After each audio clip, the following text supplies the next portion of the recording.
She didn't know that a single act of kindness would one day change her life forever. It was a rainy Tuesday afternoon in Atlanta, Georgia, the kind where the sky just hangs low and gray, and people rush through the streets with umbrellas tilted against the wind. The diner was almost empty, save for a few regulars sitting in the back and a mother quietly sipping her coffee while rocking a stroller. Among the workers was 32-year-old Denise Miller, a black waitress known in the neighborhood not just for her efficient service, but for the warmth in her smile and the way she made every customer feel like they mattered. Denise had worked at Rosie's Diner for nearly 12 years. Life hadn't been kind to her, but she wore her struggles with quiet strength. She'd lost her mother to cancer at 19, never met her father, and had spent most of her 20s working multiple jobs to survive.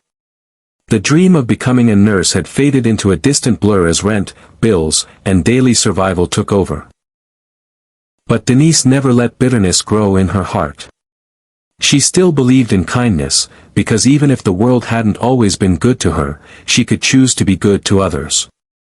That day, as she wiped down the counter and refilled sugar containers, the chime above the diner door rang. In walked two small children, a boy, around 7, holding the hand of his younger sister, maybe 4. Their clothes were drenched, shoes squished with every step, and the boy's eyes darted around nervously. They didn't look lost in the geographical sense, but in a way that said the world had stopped making sense to them. Denise approached gently. "Hey, sweethearts. Y'all okay?" The boy nodded too quickly. "We're just hungry." Denise looked toward the manager, who was already shaking his head. "They didn't serve handouts. Times were tough for everyone," he'd say. But Denise had been there before, not in a soaked hoodie or muddy sneakers, but in that same hollow ache of having no one to turn to. She led the kids to a booth and brought them 2 plates of warm pancakes, scrambled eggs, and orange juice. She paid for it herself and added a few extra sausage links on the side. "Eat up," she said softly, sitting beside them for a moment. "No rush." The boy's name was Jaden. His sister was Lila. Their parents had died in a car accident a week ago. They'd been shuffled to a distant relative's house, only to be neglected and left on their own. That morning, they'd walked out. No one noticed. Denise sat silently as Jaden spoke, her heart cracking open. She didn't have much, a modest apartment, an old car, barely enough savings to keep her afloat, but she knew she had enough to at least help them for a day. She contacted a friend who worked in social services, made sure the kids were taken in, and visited them whenever she could. For a while, she brought them lunch every Sunday at the foster home, sat with them while they colored, and gave them something they'd been robbed of too early: presence, attention, and tenderness. Eventually, the system moved the children out of state. Denise never saw them again. Years passed. Life moved on. Denise still worked at Rosie's. She never got rich, never became a nurse, but she kept working, kept smiling, and kept showing up, for her neighbors, her co-workers, and strangers who just needed a little kindness. She didn't dwell on the past. The world didn't reward soft hearts often, she figured, but it didn't mean she'd stop having one. 15 years later, on an unusually sunny Saturday morning, Denise was preparing to leave for her shift. She tugged on her sneakers and grabbed her work apron when the doorbell rang. She opened the door, and what she saw made her heart stutter. A sleek black luxury car stood parked in front of her modest home. Standing beside it was a tall man in a tailored suit, holding a bouquet of white lilies. His smile was wide, warm, and familiar in the most unfamiliar way. "Miss Denise?" he asked. She blinked, puzzled. "Yes. I'm Jaden. Jaden Moore." Her knees went weak. "I was hoping you'd remember me," he added, stepping forward, eyes glassy with emotion. Tears welled up in Denise's eyes as she covered her mouth. "Jaden? Is it really you?" He nodded, and without another word, they embraced.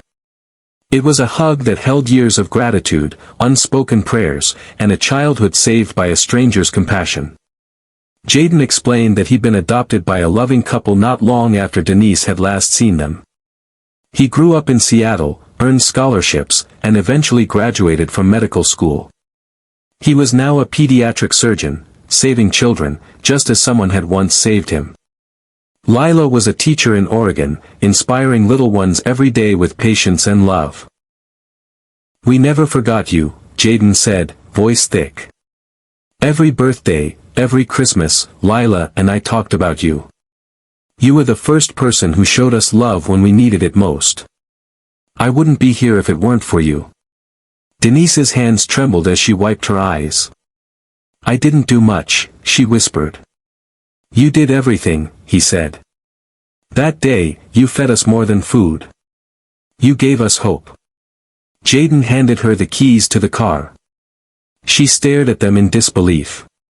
"This is for you. And there's more. We've set up a fund in your name. You don't have to work another day unless you want to. Lila and we want to take care of you now." Denise broke down. It was too much. No one had ever done something like this for her. The girl who'd buried her dreams to survive, the woman who had shown kindness when she had so little, was now being shown the same love tenfold. Word spread through the neighborhood. People cried when they heard the story. The diner held a special event to celebrate her.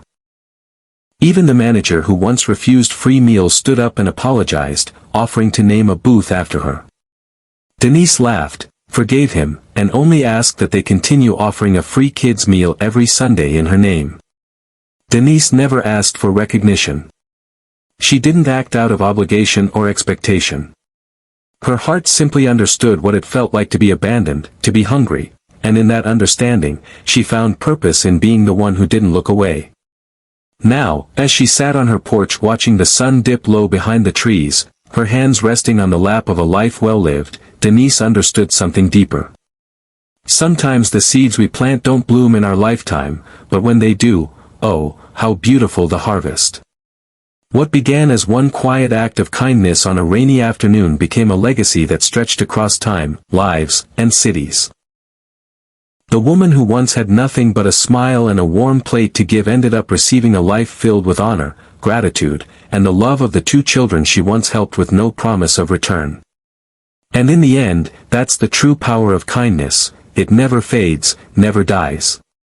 It just waits, like a seed buried deep in the soil, until one day, when the sun is just right and the time is perfect, it blossoms into something unforgettable.